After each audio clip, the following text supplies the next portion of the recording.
Welcome back to सियासी शतरंज। ख़वातीन और हज़रात, पाकिस्तान में यकीनन इस वक्त बहुत एक सियासी गर्मा गर्मी है और इसकी वजह इलेक्शन सर पे खड़े हैं। बड़ी जिम्मेदारी निगरान हुकूमत की है, साफ शफाफ लेवल प्लेइंग फील्ड सबको दी जाए, ट्रांसपेरेंट इलेक्शंस कराए जाएं।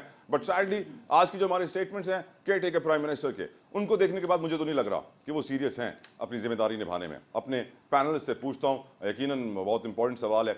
साजिद भाई, आपसे शुरू करता हूँ। Thank you for coming Sajid साहब। एक तो पहले ये बताइए, काकड़ साहब की आज की स्टेटमेंट्स, मनसब से फारिग होकर किरदार अदा करता रहूंगा, इलेक्शन के दागदार और गैर दागदार होने के हवाले से बातों को अहमियत नहीं देता, इलेक्शन के हवाले से सिक्योरिटी इंशाल्लाह अच्छी हो जाएगी। मुझे लग ये रहा है, और एतराफ जुर्म भी है इसमें साजिद साहब, हमसे कोताहियां हुई हैं लेकिन हमारी नीयत बुरी नहीं थी। अब इससे वाज़ेह हो जाता है कि जिस पर्पस का, जो मेन पर्पस होता है किसी भी केयर टेकर सेटअप का, उससे तो ये बहुत दूर है और बहुत ज़्यादा चांसेस, कभी इम्कान आते हैं कि ये भी सरफराज बुगटी की तरह अपने ओहदे से इस्तीफा देकर किसी पार्टी को ज्वाइन कर लें। क्या आपको लग रहा है इन स्टेटमेंट्स के बाद? अस्सलाम वालेकुम। अच्छा देखिए, एक तो मेरे ख्याल में इलेक्शन कमीशन ऑफ पाकिस्तान का काम, बेसिक काम उनका है इलेक्शन को कंडक्ट करवाना। अच्छा, जो केयर टेकर सिस्टम है, सिक्योरिटी प्रोवाइड करना, ठीक है ना, और तमाम इंतजामात, पैसे प्रोवाइड करना, गवर्नमेंट का जो काम है इलेक्शन कमीशन तक पहुँचाना, ठीक है, रिसोर्स बनना, ज़रिया बनना उनका ना। और बाकी जो इसमें मेन काम रोल प्ले करेगा जो वो है इलेक्शन कमीशन ऑफ पाकिस्तान का काम, ठीक है ना। अच्छा, वैसे भी देखें, केयर टेकर हैं, पता है कि आज नहीं कल हट जाना है। एक पॉलिटिकल सिस्टम, जो पॉलिटिकल लोग होते हैं वो कंटिन्यूटी रखते हैं। तो हट जाने का वक्त करीब आ रहा है तो गम हो रहा है कि चले जाएंगे, इंसानी प्रोटोकॉल चला जाएगा। नहीं, इंसानी फितरत भी है, इंसानी फितरत है खैर, लेकिन जिसको भी आना है उसको जाना है।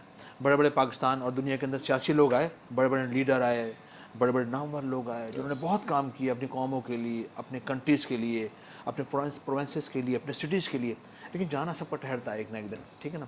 लेकिन जाने से पहले मैं समझता हूँ कि जाने से पहले काम गिनवा के जाना चाहिए। कि केयर टेकर, मिसाल के तौर पर काकड़ साहब की एग्जांपल ले लें कि ठीक है, आपने आने के बाद क्या रोल प्ले किया। अच्छा, आने के बाद इकॉनमी असम्बली है, ठीक है ना, ये तो हुआ, थोड़ा बहुत बैलेंस चीज़ें हुई। नहीं, आर्मी चीफ के आने के बाद हाँ, बहरहाल जो भी जी सर। एक देखें, Let's not be in denial. इदारे जितने भी हैं ना, आर्मी है, गवर्नमेंट है, अदलिया है, सब एक दूसरे को सपोर्टिव होते हैं, ठीक है ना। सब एक दूसरे को सपोर्ट करके वो सारे आगे बढ़ते हैं, ठीक है ना। और जाने का काम होना नहीं चाहिए, क्योंकि जाना सबको है, दुनिया से सबको जाना है, इक़्तिदार से, मनसब मर्तबे से सबको जाना है। हाँ, जाने के बाद अच्छी यादें इंसान छोड़े, अच्छी बातें छोड़े, अच्छा अखलाक छोड़े, अच्छे गुफ्तार छोड़ के जाए, ठीक है ना। अच्छा अपना एटीट्यूड छोड़ के जाए लोगों के अंदर और बताएं कि हम उस वक्त तो हमने काम किया। लेकिन बहरहाल मैं जितना मैंने इनको अब तक देखा है इस दौरान केयर टेकर सिस्टम बनने के बाद, इनके प्राइम मिनिस्टर बनने के बाद, जो 25 जो इन्होंने इनकी बैरून दौरे किए हैं, वो परफॉर्मेंस जो इन्होंने माशाल्लाह। इंटरनेशनल दौरों में जो परफॉर्मेंस दी, वहाँ डिबेट होती है यकीनन, वहाँ स्पीचेस होती हैं, बहुत अच्छी थी, सही ना। और जो उनको टास्क दिया गया है, जिस टास्क पे काम कर रहे हैं, गुड, अच्छा रहा। बट अपना इस सिस्टम को अच्छा लेके चलें। बिल्कुल इस तरह से अगर आप केयर टेकर सिस्टम जो पंजाब में बैठा हुआ है नकवी साहब, मैं तो हैरान हूँ कि इतना एक्टिव सीएम वैसे मैंने नहीं देखा। हैंड्स ऑफ, दोनों हाथों से सलाम, सलाम है इस उनको, बात में ठीक कोई है शक ना? नहीं अच्छा, है, बड़ी परफॉर्मेंस है अच्छा, उनकी परफॉर्मेंस है। अच्छा, फिर इसके अलावा बलूचिस्तान हमें कहीं नज़र नहीं आ रहा इस दौरान, जो केयर टेकर सिस्टम बनने के बलूचिस्तान बाद। तो केयर टेकर साइड नजर ही नहीं आता। सिंध भी कहीं नज़र नहीं आ वो रहा। काकड़ साहब रिप्रेजेंट कर रहे होते हैं हाँ वहाँ हाँ पे। हाँ, वो नज़र नहीं आ रहा, लेकिन हमें पंजाब नज़र आया और काकड़ साहब नज़र आए कहीं ना कहीं। लेकिन यही सवाल अगर मैं काबीना के भी इक्का दुक्का लोग नज़र आए इनके। अली राशिद से पूछते हैं, यही सवाल आपको सर लग रहा है निगरां हुकूमत है?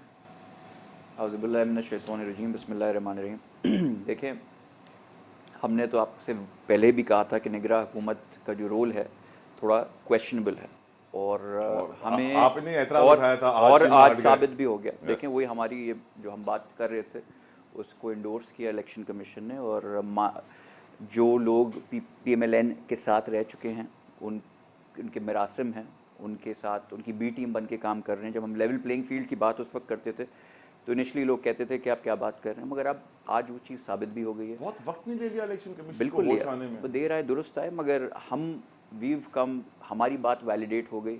आवाम ने देख लिया कि जो हम बात कर रहे थे, it was not, there is no smoke without fire, कि ये चीज़ कुछ थी जो हमने। मैं आपको हल्का सा आपको इंटरप्ट कर रहा हूँ। कारी उस्मान साहब आ चुके हैं हमारे साथ पैनल पे। वेलकम कारी उस्मान साहब फ्रॉम JUIFA। बहुत बहुत शुक्रिया कारी साहब, आपकी कीमती वक्त है। I will come to you Qari साहब। मैं चाहूँगा अली साहब अपनी बात मुकम्मल कर लें, प्लीज़ अली। हाँ, तो बिल्कुल, तो I think they were working as और काकड़ साहब की जो स्टेटमेंट्स हैं इस वक्त भी, आज की भी, देखें, काकड़ साहब की जो स्टेटमेंट आपको नहीं लगता वो पीपल्स पार्टी ज्वाइन कर सकते हैं? अगर करें तो मुफ्ती साहब की तरह वो भी कर लें। Most welcome. अगर करना चाहें अपना टर्म पूरा करके देखिए, मुफ्ती साहब का भी इलेक्शन स्केड्यूल से पहले अनाउंस होने से उन्होंने इस्तीफ़ा दे दिया था। उसके बाद जो है वो कुछ लोग हैं इस पे जो एनालिसिस दे रहे हैं अपना, बट मेरे हिसाब से अगर इलेक्शन स्केड्यूल अनाउंस होने से पहले उनका इस्तीफ़ा मंजूर हो चुका था, तो देयर इज़ नो लीगल और कॉन्स्टिट्यूशनल हिच जिसमें कि एथिकल हिच है अली, कि आपने एक रिस्पॉन्सिबिलिटी ली, जिम्मेदारी ली, और वो जिम्मेदारी पूरी करने से पहले हलफ आपने उठाया था, ओथ आपने लिया था, और वो ओथ पूरा करने से पहले आपने कहा मैं एक नया ओथ लेना चाहता हूँ। देखिए, ये डबल स्टैंडर्ड्स तो हुए ना हमारे सियासतदानों के। नहीं, देखें इलेक्शन कमीशन, देखिए इलेक्शन स्केड्यूल जब अनाउंस होता है, असली जो ट्रांजिशन होता है उस वक्त होता है इलेक्शन करवाने का। DROs ROs अपॉइंट हो गए होते हैं, फिर वो होता है, फिर इलेक्शन डे ऑब्वियसली जब आ रहा होता है, तो उससे पहले अगर कोई चीज़ हुई हो उसमें ट्रांसफ़र पोस्टिंग्स भी हो रही होती हैं, बाकी सब चीज़ें भी हो रही होती हैं इलेक्शन वो आने से पहले। So I don't think it's a big thing, but again as I said debatable. आगे बढ़ते हैं। अजहर सिद्दीक साहब, आपकी नज़र में सर काकड़ साहब की स्टेटमेंट्स क्या ये वाज़ेह कर रही हैं कि उन्होंने अपना सियासी मुस्तकबिल अब रोशन कर लिया है बहुत जल्द? वो शायद मैं कंफर्म तो नहीं है अभी तक, लेकिन आसार ऐसे लग रहे हैं उनकी स्टेटमेंट से कि वो बहुत बड़े बड़े ख्वाब देख रहे हैं इस वक्त मुस्तकबिल के हवाले से अपने लिए। देखें, इसमें तो कोई शक नहीं है। उन्होंने ग्राउंड तैयार किया है कि यहाँ इस मुल्क में इलेक्शन नहीं होने, तो उससे आगे ये अपने आप को निगरान वज़ीर आज़म के मौजूद तरीन कैंडिडेट समझ बैठे हैं, और यही कह रहे हैं कि मेरे से। लेकिन जहाँ दोस्तों की महफिल में बैठते हैं, जहाँ कहीं भी लंदन में या कुछ लोग जब आए वहाँ अपने दोस्तों से मिले, तो उन्होंने कहा मैं तो एंजॉय कर रहा हूँ, मुझे नहीं पता कौन कर रहा है क्या नहीं कर रहा। और ये भी हकायक है, उनको क्या पता। आप स्टेटमेंट देख लें, उनके इतनी कंट्रोवर्शियल स्टेटमेंट दी हैं, और जो एक निगरान वज़ीर आज़म का जो किरदार और क्रेडिबिलिटी है ना, मेरा ख्याल है तारीख में ऐसा किरदार हमने नहीं देखा जितना टार्निश कर दिया है उन्होंने। अब तो सोचना पड़ेगा कि निगरान वज़ीर आज़म और निगरान का सेटअप ही नहीं होना चाहिए इलेक्शन करवाने के लिए, क्योंकि जो किरदार रहा है आपके सामने है। कोई मामला उठाकर देख लें, पाकिस्तान तहरीके इंसाफ के खिलाफ जिस तरह फैसिलिटेट किया है इनकी काबीना ने, और इनमें जितने लोग इन्होंने सिलेक्ट किए, वैसे सिलेक्ट हुए आए थे, चले जो सिलेक्ट किए थे वो सारों ने क्या किरदार अदा किया। और माजरत के साथ मोहसिन नकवी की क्या उसमें खासियत हमने सर वो हर रोज अस्पतालों का दौरा, स्कूलों का दौरा, ये काम, मसनूई बारिश पाकिस्तान की तारीख में नहीं हुई सर कभी मसनूई बारिश, माने सर। मैं यही तो बता रहा हूँ, निगरान हुकूमत का काम ये तो नहीं है ना 90 दिन के लिए आते हैं ना। इसका मतलब क्या है कि उनको पूरा साल मिल जाएगा ना। तो निगरान वजीर आजम का ये गिला जायज है ना कि उनको साल नहीं मिला, यानी एक 90 दिन के लिए हुकूमत आनी थी, निगरान हुकूमत। और मोहसिन नकवी साहब आए ही पहले दिन से, और हर एक को पता है कि लंदन में वो किन से मुलाकातें कर रहे थे, नवाज शरीफ से क्या मुलाकातें होती थी, नजर आ रहा था ना। और आप सबको पता है निगाया इसको इलेक्शन कमीशन ने। गठजोड़ तो साबित हो गया ना कि उनको भाई उनका क्या ताल्लुक सियासत से, और जिस तरीके से वो चलाया और जिस तरीके से अपना भी आप देख लेकिन अजहर साहब ऑप्टिक्स मैटर, जो दिखता है सो बिकता है। ये तो आपको मालूम, मोहसिन नकवी साहब ने उनकी परफॉर्मेंस बिक रही है इस वक्त, क्योंकि दिख रही है। परफॉर्मेंस का इशू नहीं है, मैं फिर बताता चलूं कौन सा उनका। आप कह रहे हैं उनके पास मैंडेट नहीं है, उनकी ये जिम्मेदारी नहीं है, उनका ये काम नहीं है। उसकी वजह सुन लें, जितने ये प्रोजेक्ट हैं, ये प्रोजेक्ट सारे पुराने हैं, कोई नया प्रोजेक्ट नहीं है, सारे प्रोजेक्ट पुराने। इनके पास तो मैंडेट ही नहीं है, पुराने प्रोजेक्ट है, तख्तियां अपनी लगा ली है इन्होंने शौक बढ़ाया ना। और कई जगह तो अपने आप को निगरान की जगह वजीर आला पंजाब लिखते हैं। तो खुदारा भी आप जिस काम के लिए आप कोई चैनल चला रहे हैं, जाके चैनल चलाएं। आप क्या क्या काम है? चले आगे बढ़ते हैं। आज़ाद साहब, आई कम बैक टू यू। मैं कारी साहब को भी गुफ्तगू में शामिल करूं। कारी उस्मान साहब, बात हो रही है काकड़ साहब की स्टेटमेंट्स के हवाले से। उनकी स्टेटमेंट्स मनसब से फारिग होकर किरदार अदा करता रहूंगा, इलेक्शन दागदार हो या ना हो, मैं ऐसी बातों को कान नहीं धरता, अहमियत नहीं देता। इलेक्शन में सिक्योरिटी इंशाल्लाह अच्छी हो जाएगी, हमसे कोताहियां हुई हैं, हमारी नीयत बुरी नहीं थी, और जब हम और आप मुत्तहिद होंगे तो मसले हल हो जाएंगे। तो सर इन सारी स्टेटमेंट से तो मुझे लग रहा है कि वो अपना पॉलिटिकल करियर चमका रहे हैं, आपको नहीं लग रहा कारी साहब?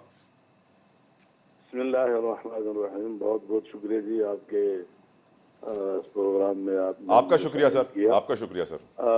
मैं अर्ज करूं कि अगर बेचारे को मौका मिला है तो क्यों उससे हम जो है बेचारे कारी साहब, बेचारे क्यों बोला आपने सर? बस आप मेरी बात सुने तो सही ना। अगर उन बेचारे को मौका मिला है वजारत उज़्मा निगरान, तो ठीक है, लेकिन इतना बड़ा नाम मिला है तो फिर उनको जो कहना है वो इस वक्त उस मनसब पे बैठे हैं, उनको कहने दें। वो कहते हैं कि शेर जो है वो जंगल का बादशाह होता है, आगे क्या करता है वो उसकी मर्जी होती है। तो बहरहाल इस वक्त वो वजीर आजम है, और अगरचे निगरान वजीर आजम है, उन्होंने ये सोच लिया होगा या था कि निगरान नहीं होऊंगा मैं, मुस्तकिल हो जाऊंगा या साल के लिए हो जाऊंगा। लेकिन बहरहाल अब तो चंद दिन ही बाकी हैं, चंद महीने बाकी हैं, उसमें भी वो जो कुछ कहना चाहते हैं उनकी आखिरी बातें होंगी, करने दें, इससे क्या फर्क पड़ेगा। चाहे वो फिर आवाम के टैक्स पेयर के पैसे से सर वो दुनिया भर में घूमते रहें, दौरे करते रहें 25-50 और कोई मसला नहीं है, करने दें सर।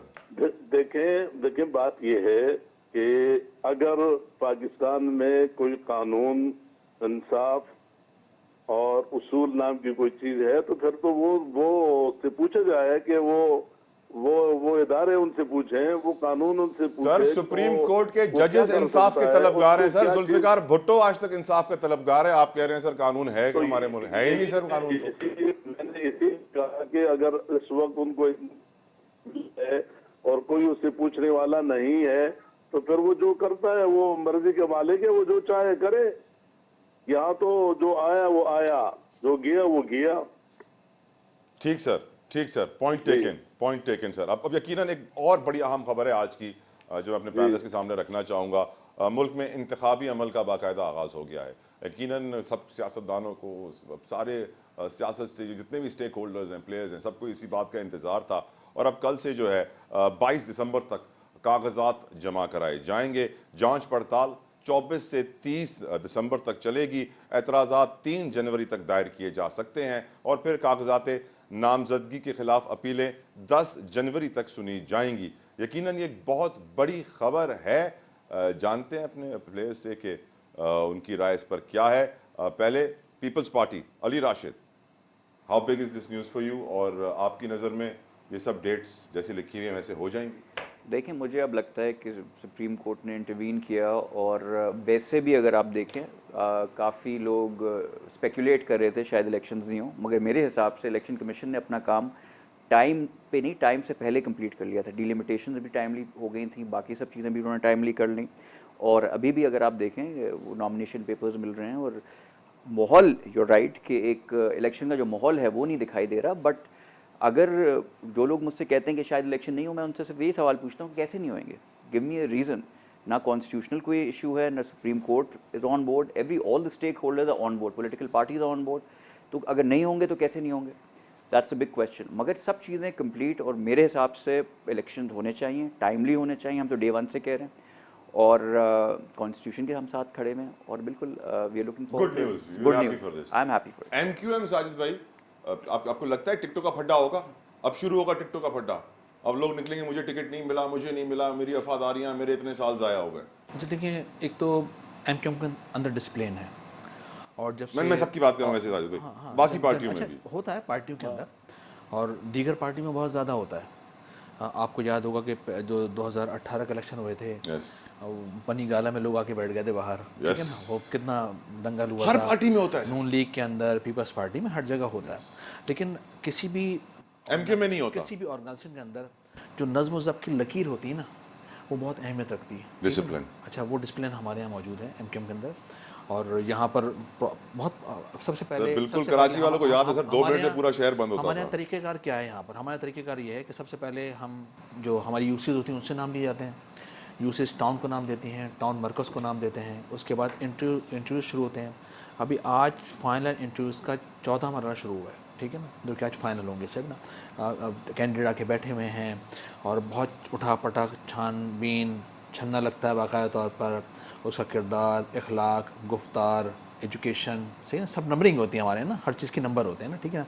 फिर पार्टी में वक्त, उसका टाइम कितना उसने दिया है, लेकिन सर उसका बिहेव कैसा, अभी लोग हमारे प्रोड्यूसर साहब ने बड़ी इंपॉर्टेंट चीज़ की सर आपको बताने के लिए। अब जो इतने सारे धड़े एमक्यूएम में मिल गए हैं तो कुछ ना कुछ तो मसले होंगे। जो कहते हैं ना कि वो पीएसपी माफिया ने एमक्यूएम को तबाह कर दिया, इस तरह की बातें आ रही होती हैं कि फड्डे होंगे कि मुझे टिकट नहीं मिला, मैं इतना बड़ा। नहीं, ऐसा कुछ भी नहीं है, ऐसा कुछ भी नहीं है। देखिए, मर्जर के बाद बहुत फ़ायदा हुआ है, और मर्जर के बाद एमक्यूएम के तमाम जो अलग अलग थोड़े बहुत थे मामला, उन सब एक होने के बाद फ़र्क ये पड़ा है कि ऑर्गेनाइजेशन पर उसके पॉजिटिव असरात गए हैं, लोगों पर उसके पॉजिटिव इम्पैक्ट गए हैं, लोगों के जहनों पर, कि नहीं अब सब एक हो गए।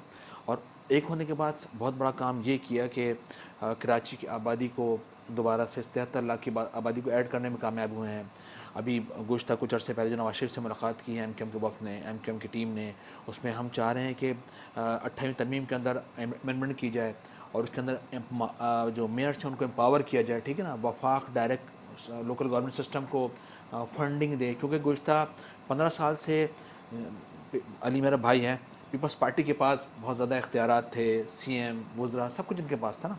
तो इनको मुकम्मल ग्राउंड मिला खेलने के लिए कि आप विकेट कीपर भी यही थे, बॉलिंग भी करवा रहे थे, बैट्समैन भी थे, ऑलराउंडर थे ना। लेकिन हमने देखा कि सिंध के अंदर वो, मैं पंजाब की मैंने क्यों बात की, पंजाब की मैंने भी थोड़ी देर पहले नकवी साहब की बात इसलिए की कि अगर आप थोड़ी देर के लिए आप उतर जाएँ पंजाब, लाहौर जाएँ, तो दिल जल के रह जाता है कि यार कहाँ पंजाब आज वहाँ मुख्तलिफ़ किस्म के प्रोजेक्ट चल रहे हैं, हॉस्पिटल्स को देख लें, एजुकेशन सेक्टर को देख लें, आप उठा लें, बस ऐसी हाई निकलती है, ये कराची वाले की हाई निकलती है ना कि देख हाय कि हम कराची में और सिंध में, आप देख ना सिंध को बंजर बना दिया पाकिस्तान पीपल्स पार्टी ने। लेकिन इन पीपल्स पार्टी के बाद बहुत चांस था, बहुत वक्त था, ये बहुत कुछ कर सकते थे, लेकिन हमारी समझ में नहीं आया कि इनका जहन क्योंकि मेरे पास आज दो ऐसे मेहमान हैं ना, तो प्रोग्राम के आखिरी 5-6 मिनट मैंने कराची पे ही रखने हैं और आप दोनों के दरमियान ही रखने हैं इंशाल्लाह। एक ब्रेक का मुझे कहा जा रहा है, ब्रेक लेते हैं, फिर कारी साहब से भी और अजहर साहब से भी मैं पूछूंगा कि जब इंतखाबी अमल का आगाज़ हुआ है इसका क्या इम्पैक्ट होगा, कितनी अच्छी न्यूज़ है, कितनी पॉजिटिविटी आएगी सिस्टम में और सियासी माहौल में। ब्रेक के बाद